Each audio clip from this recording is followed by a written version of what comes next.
4. Curaciones mentales en el pasado. En todas las épocas, los hombres de todas las naciones han intuido que de alguna manera y en alguna parte existe un poder curativo que puede devolver a la normalidad las funciones y sensaciones del cuerpo humano. Creen que este extraño poder puede ser invocado bajo determinadas circunstancias y que así se mitigará el sufrimiento humano. La historia de distintos países ofrece testimonios en apoyo de esta creencia. En los albores de la historia del mundo se creía que el poder de influir secretamente sobre el bien y el mal, incluyendo la curación de los enfermos, estaba en manos solo de los sacerdotes y santos de todas las naciones. Se suponía que la curación de los enfermos era un poder y que les llegaba procedente de Dios. Y los procedimientos y procesos curativos variaban por toda la tierra. Los procesos curativos tomaron la forma de rogativa a Dios, acompañadas de distintos ceremoniales, como la imposición de manos, los conjuros, la aplicación de amuletos, talismanes, anillos, reliquias e imágenes. En las religiones de la antigüedad, por ejemplo, los sacerdotes en los viejos templos daban drogas al paciente y practicaban sugestiones hipnóticas antes de que aquél se durmiera, diciéndole que los dioses lo visitarían durante el sueño y lo curarían. Muchas curaciones ocurrían así. Obviamente, todo esto era obra de potentes sugestiones sobre la mente subconsciente.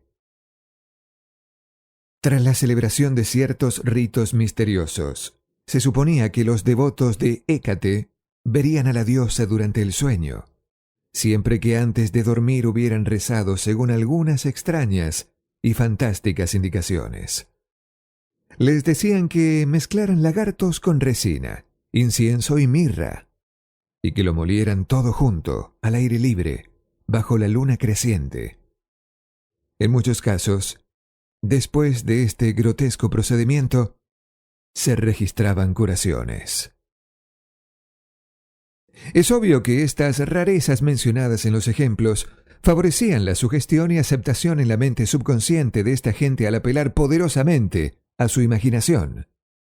En realidad, en todas estas curaciones, la mente subconsciente del paciente era el curador. En todas las épocas, curadores no oficiales han obtenido notables resultados en casos en que ha fracasado la experiencia médica autorizada. Esto nos induce a la reflexión.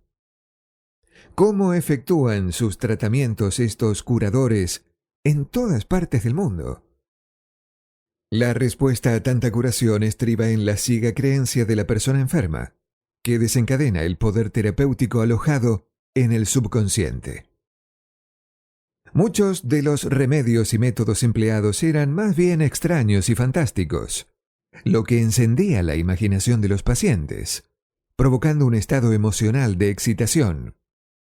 Este estado de ánimo facilitaba la sugestión de sanar y era aceptado tanto por la mente consciente como por la mente subconsciente del enfermo.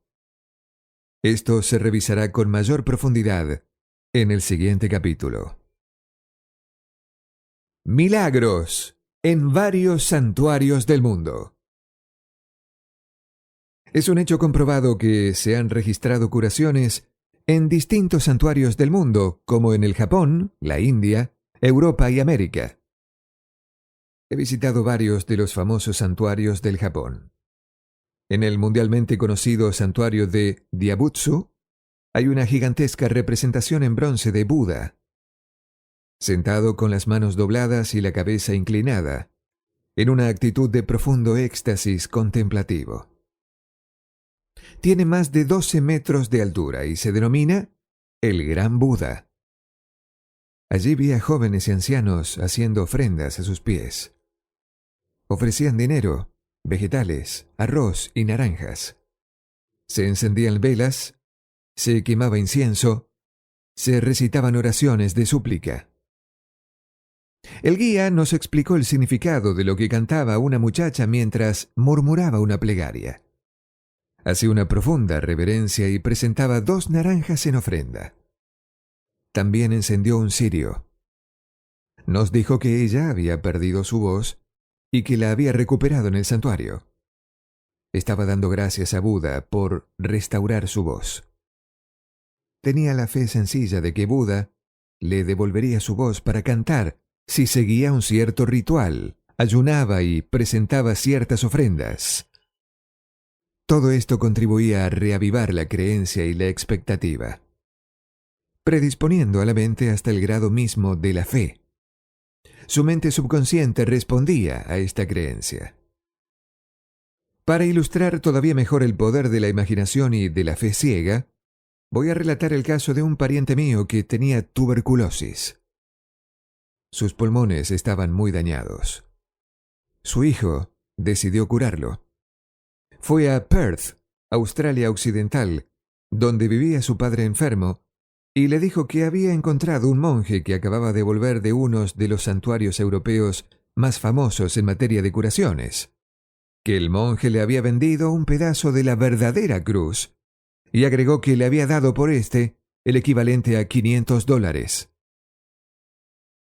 El joven, en realidad, había recogido de la banqueta una astilla de madera, la había llevado a un joyero y éste la había montado en un relicario para que pareciera verdadera.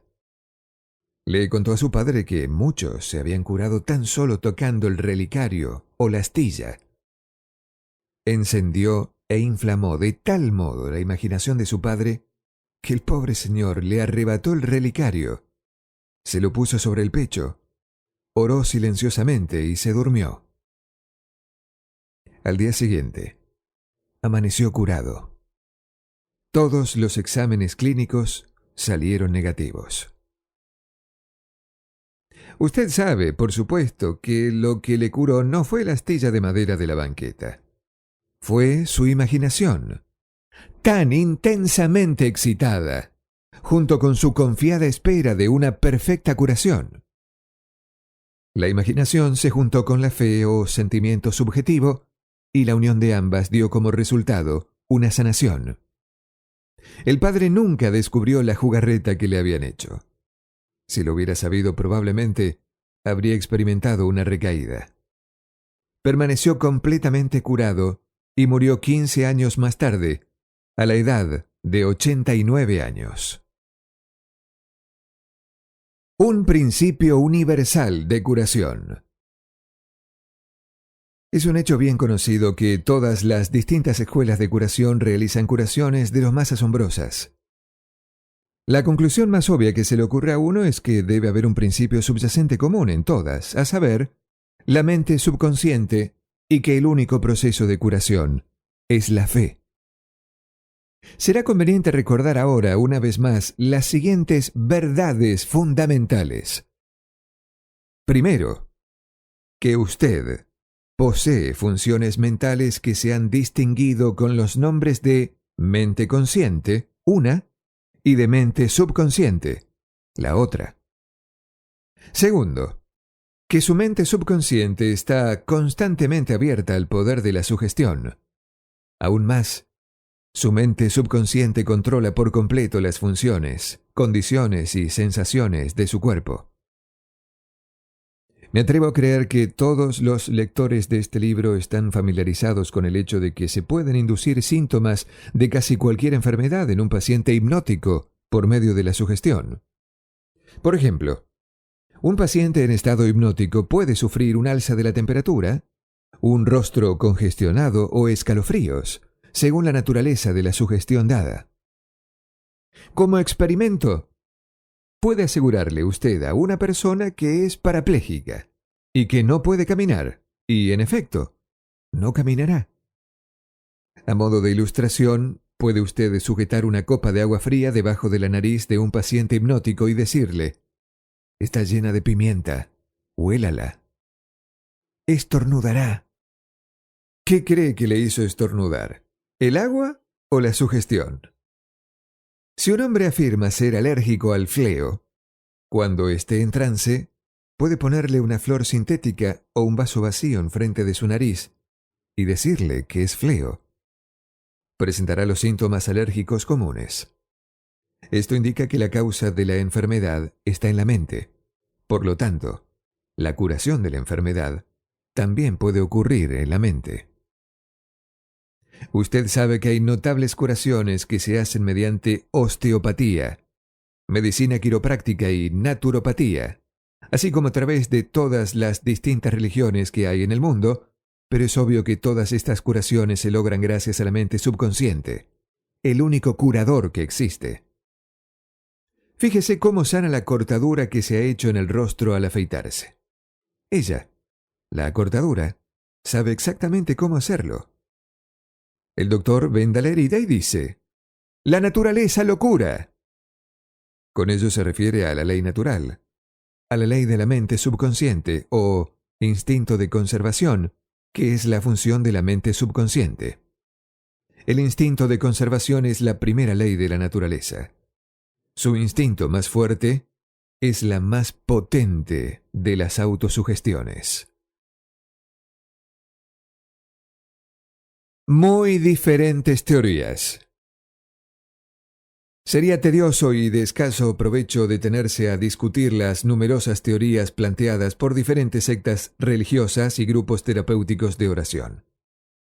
Hay una gran cantidad de estos que sostiene que su teoría es correcta porque da resultados. Esto, como se explica en este capítulo, no puede ser verdad. ¿Está usted consciente de que hay todo género de curaciones? Franz Anton Mesmer, 1734-1815, un médico austríaco que practicaba en París, descubrió que aplicando imanes al cuerpo enfermo podía curar la enfermedad milagrosamente. También realizaba curas con varias otras piezas de vidrio y metal. Interrumpió este tipo de tratamientos y sostuvo que sus curas se debían al magnetismo animal, especulando que esta sustancia se proyectaba del curador al paciente. A partir de entonces, el tratamiento para curar la enfermedad fue el hipnotismo, que en su momento se denominó mesmerismo. Otros médicos dijeron que sus curaciones se debían exclusivamente a la sugestión. Todos estos grupos, como psiquiatras, psicólogos, osteópatas, quiroprácticos, médicos y todas las iglesias, están usando el único poder universal que reside en la mente subconsciente. Todos pueden proclamar que las curaciones se deben a teoría. El proceso de curación es una actitud mental precisa, positiva. Una actitud interior o modo de pensar llamado fe. La curación se debe a una expectación confiada que actúa como una poderosa sugestión sobre la mente subconsciente, desencadenando su potencia curativa. Un hombre no cura mediante un poder distinto del de otro. Es verdad que puede tener su propia teoría o método, pero hay solo un proceso de curación, que es la fe. Existe un único poder curativo, a saber, su mente subconsciente. Seleccione la teoría y el método que prefiera. Puede estar seguro, si tiene fe, conseguirá resultados. Opiniones de Paracelso. Philippus Paracelsus, o Paracelso, un famoso alquimista y médico suizo que vivió de 1493 a 1541, fue en su tiempo un gran curador. Proclamó lo que es ahora un hecho científico que se da por sentado, cuando pronunció estas palabras: «Sea real o falso el objeto de vuestra fe, de todos modos obtendréis los mismos resultados.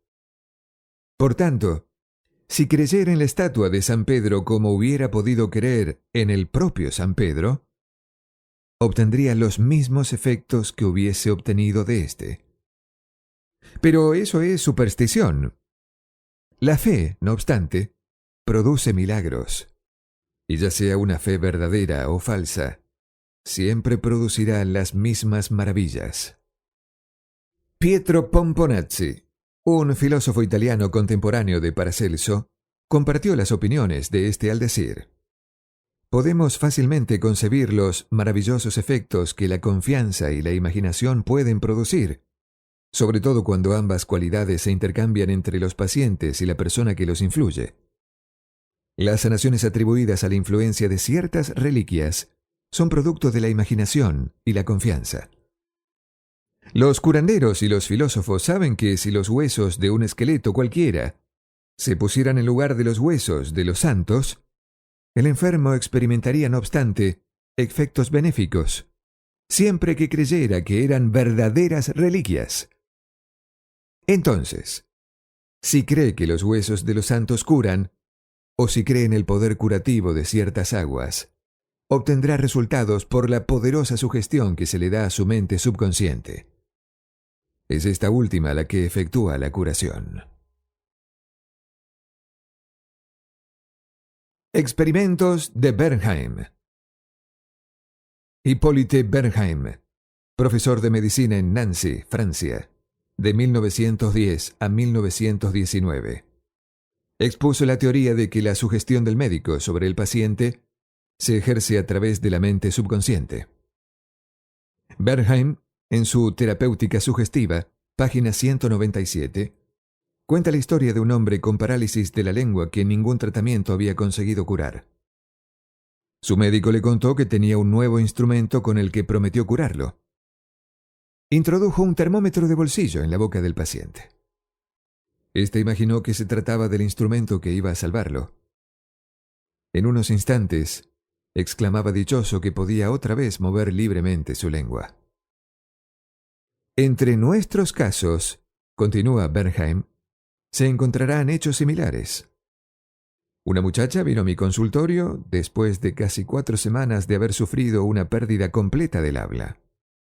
Después de verificar el diagnóstico, les dije a mis discípulos que la pérdida del habla a veces cedía instantáneamente ante la electricidad, que podría influir simplemente por su influencia sugestiva. Pedí un aparato de inducción. Puse mi mano sobre la laringe y la moví un poco. Luego dije, «Ahora puede usted hablar en voz alta». En un momento le hice pronunciar una A, una B y el nombre María. Continuó hablando claramente. La pérdida de la voz había desaparecido. Así, Bernheim demostró el poder de la fe y la esperanza del paciente, que ejerce una fuerte sugestión sobre la mente subconsciente. Producción de una ampolla por sugestión. Bernheim afirma que produjo una ampolla en la parte posterior del cuello de un paciente aplicando un sello de correos y sugiriendo a aquel que se trataba de un emplasto. Esto lo han confirmado los experimentos y experiencias de numerosos médicos en muchas partes del mundo, que despejan cualquier duda sobre la posibilidad de que los cambios estructurales puedan ser el resultado de una sugestión oral ejercida hacia un paciente. La causa de los estigmas de sangre. En La ley de los fenómenos psíquicos de Hudson, página 153, se afirma: las hemorragias y los estigmas de sangre pueden inducirse en algunos pacientes mediante la sugestión. El doctor M. Burru puso a su paciente en estado de sonambulismo y le provocó la siguiente sugestión. A las 4 de la tarde, después de la hipnosis, vendrá a mi consulta, se sentará en la butaca, cruzará los brazos sobre su pecho y su nariz empezará a sangrar. A la hora señalada el joven hizo como se le había indicado. Varias gotas de sangre salieron de la ventana izquierda de su nariz. En otra ocasión, el mismo investigador escribió el nombre del paciente en sus 2 antebrazos con la punta sin filo de un instrumento. Luego, cuando éste estaba ya en estado de sonambulismo, dijo: a las 4 de la tarde se dormirá, y sus brazos sangrarán por las líneas que hay en ellos, y su nombre aparecerá escrito en sus brazos con letras. Se le observó a las 4 de la tarde y pudo comprobarse que se había dormido. En el brazo izquierdo las letras se formaban con relieve, y en varios lugares había gotas de sangre. Las letras permanecieron visibles por más de 3 meses, aunque habían ido perdiendo nitidez de manera gradual. Estos hechos demuestran de modo contundente la corrección de las 2 proposiciones fundamentales presentadas anteriormente. a saber, la constante docilidad de la mente subconsciente frente al poder de la sugestión y el perfecto control que la mente subconsciente ejerce sobre las funciones, sensaciones y condiciones del cuerpo. Todos los fenómenos anteriores ejemplifican vívidamente las condiciones anormales inducidas por la sugestión y constituyen una prueba concluyente de que como un hombre piensa en su corazón, mente subconsciente, así es él. Revisión de puntos sobre la curación. 1. Recuerde constantemente que el poder curativo está en su mente subconsciente. 2. Tenga presente que la fe es como una semilla plantada en la tierra. Crece conforme a su especie. Plante la idea, semilla, en su mente. Riéguela y fertilícela con expectación y se manifestará. 3. La idea que tiene para un libro, una nueva invención o una obra de teatro es real en su mente. Por eso puede creer que la posee ahora. Crea en la realidad de su idea, de su proyecto, de su invención y, al tiempo que lo hace, se volverán manifiestos. 4. Cuando rece por alguien, tenga en cuenta que su silencioso conocimiento interior de integridad, belleza y perfección puede cambiar las pautas negativas de la mente subconsciente del otro y causar resultados maravillosos. 5. Las curaciones milagrosas que se mencionan sobre los distintos santuarios se deben tanto a la imaginación como a la fe ciega que actúan sobre la mente subconsciente, desencadenando el poder curativo. 6. Todas las enfermedades se originan en la mente. Nada aparece en el cuerpo a no ser que exista un modelo mental que le corresponda. 7. Pueden inducirse los síntomas de casi todas las enfermedades mediante sugestión hipnótica. Esto lo muestra el poder de su pensamiento. 8. Solo existe un proceso curativo, que es la fe. Solo hay un poder curativo, a saber, su mente subconsciente. 9. Sea verdadero o falso el objeto de su fe, obtendrá resultados. Su mente subconsciente responde al pensamiento de su mente. Considere la fe como un pensamiento de su mente, y eso bastará.